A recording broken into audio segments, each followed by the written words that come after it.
lakad tayo sa ano, sa panibago.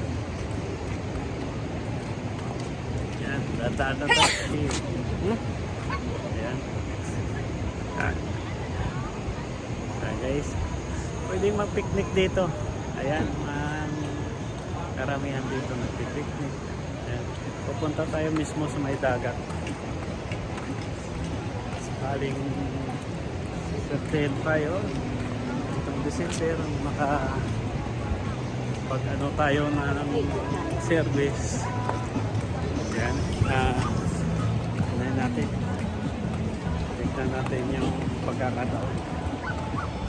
Ayan, dito tayo sa ano na. Ayan, sa ngayon mga ka-idol, dinate niya ako rito sa Baybayin. Ayan. Dire kami.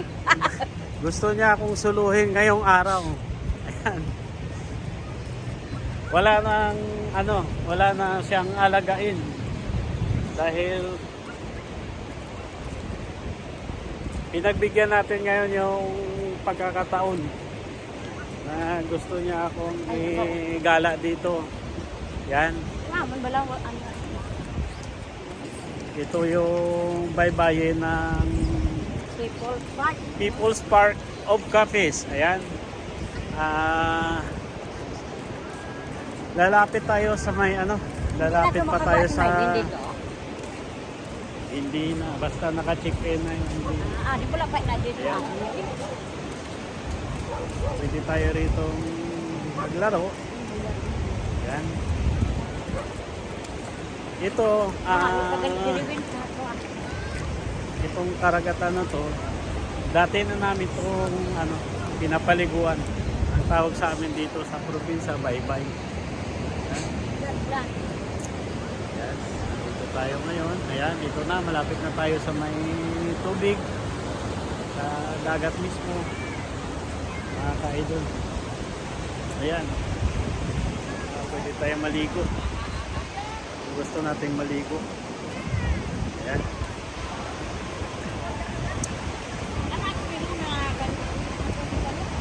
Ayan. Nagtatanong siya ng pulo pero hindi ko rin alam. Ayan mga ka-idol. Libre ito sa lahat.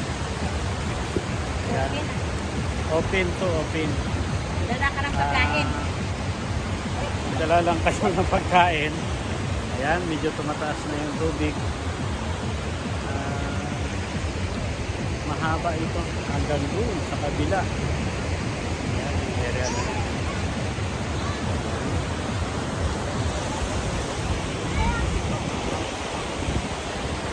Pwede tayong sumakay dito sa ganitong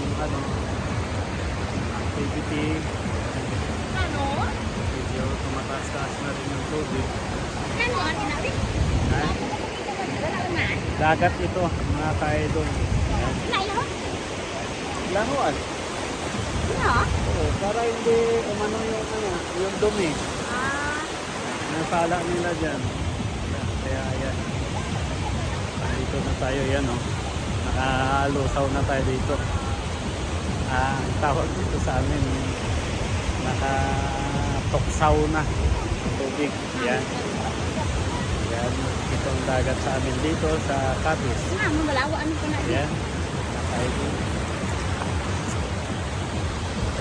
Ang sabi, ayan, from airport, andito kami ngayon, sulong-sulong dito. Ayan. Dahil ang nangyari, iwas iyak, iwas emotion.